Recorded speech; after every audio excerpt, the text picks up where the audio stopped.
Hey, I'm Simeon. Astronomers just confirmed something that has only happened once before in the history of science. They found a second planet forming inside a young star's disk while it's still being born. There are now exactly two places in the entire observable universe where we can watch planets being created in real time. And the second one just revealed something unexpected about how solar systems like ours get started. To understand why this matters, here's what you need to know. When a star is born, it forms inside a spinning cloud of gas and dust. That cloud flattens into a disk, and inside that disk, planets grow. The whole process takes roughly 10 million years. After that, most of the material is swept away or locked into orbits, and the formation window closes. We've known this in principle for decades. The problem, however, is that actually watching it happen is extraordinarily difficult. Young planets are embedded inside the disk, surrounded by the same dust and gas they are consuming. They are dim, they are hidden, and they are easy to confuse with disk structures. Before this discovery, only a handful of systems had confirmed planets still inside their birth disks, and only one, a star called PDS 70, had more than one confirmed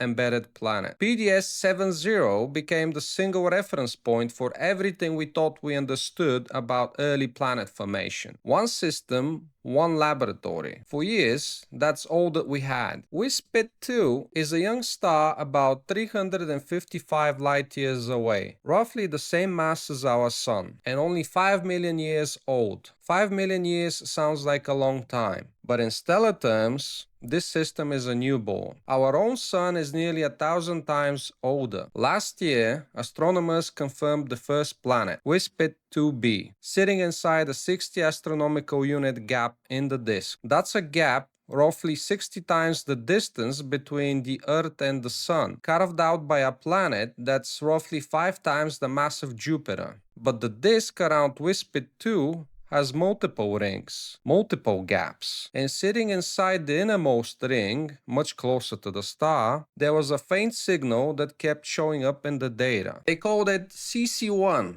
or Companion Candidate 1. It appeared in the L-band observations, then in the Z-band, but those instruments couldn't confirm what it was. The source sat uncomfortably close to the star, inside the inner edge of the coronal graph, and the measurements were uncertain enough that a background star couldn't be ruled out. So the team pointed two of the most powerful instruments in the world directly at it. The first is called Sphere, mounted on the Very Large Telescope in Chile, an instrument specifically designed to image planets next to bright stars. The second is called Gravity, an interferometer that combines the light of 4 separate 8-meter telescopes simultaneously. Gravity is so precise it can detect orbital motion across months of observation. Both instruments found the same thing, a point-like source, moving with the star and not a background object. And in the gravity spectrum, there was something else. Carbon monoxide absorption, at exactly the wavelength you expect from a young, low-gravity giant planet, the chemical fingerprint of a planetary atmosphere. WISPIT 2c is real, a second planet forming right now inside its natal disk, roughly 8 to 12 times the mass of Jupiter, sitting about 14 astronomical units from its host star, and approximately twice as massive as the outer planet already confirmed in the system. Here's where it gets genuinely important. PDS 70 has two confirmed forming planets, PDS 70b and C, sitting inside a cavity roughly 70 astronomical units across. WISPIT 2 now has two confirmed forming planets, WISPIT 2b and C, with the outer one sitting in a 60 astronomical unit gap. The similarity isn't coincidental. In both systems, two giant planets occupy broadly comparable radial positions. In both systems, the planets appear to have formed where they currently sit, not migrated in from elsewhere. And in both systems, the combined gravitational influence of those planets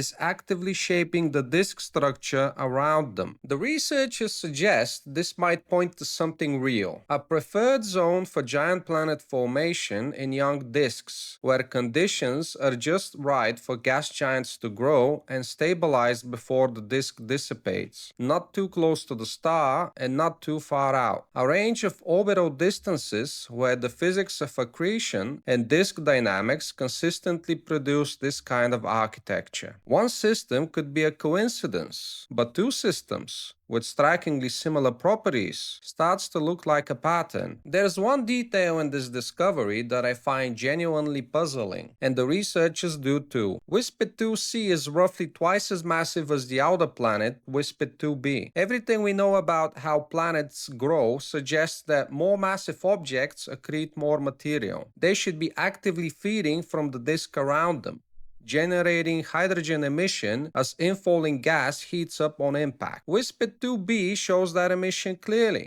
You can see it in the data. WISPIT 2c, however, shows nothing at that wavelength. That hydrogen signature is missing. Either the accretion is highly variable, spiking and dropping in ways that are common in young stellar systems, or the inner planet is veiled, surrounded by a dusty envelope that blocks the optical signal entirely, while letting infrared light through. The Z-band image hits at something extended around the planet's position. The gravity interferometry rules out a compact disk at small scales, but can't speak to larger dust structures. Something is there. We just don't know what it is yet. What makes WISPIT 2 extraordinary isn't just the discovery itself, it's what the system represents as an observatory. This star is a solar analog, similar mass, similar composition to our Sun, and it's 5 million years old. The solar system formed 4.6 billion years ago. We have no direct record of what it looked like at year 5 million. We can model it, simulate it, theorize about it, but we can't see it. WISPIT 2 might be as close as we ever get. Two giant planets, already massive,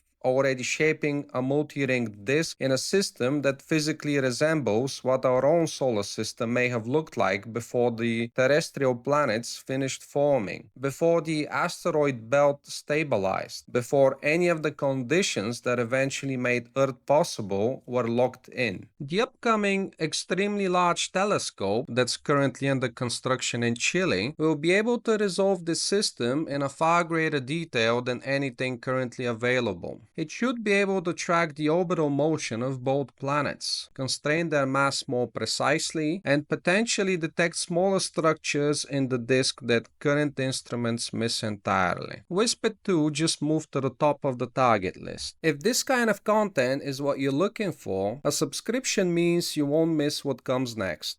Thanks for watching, and I'll see you in the next one.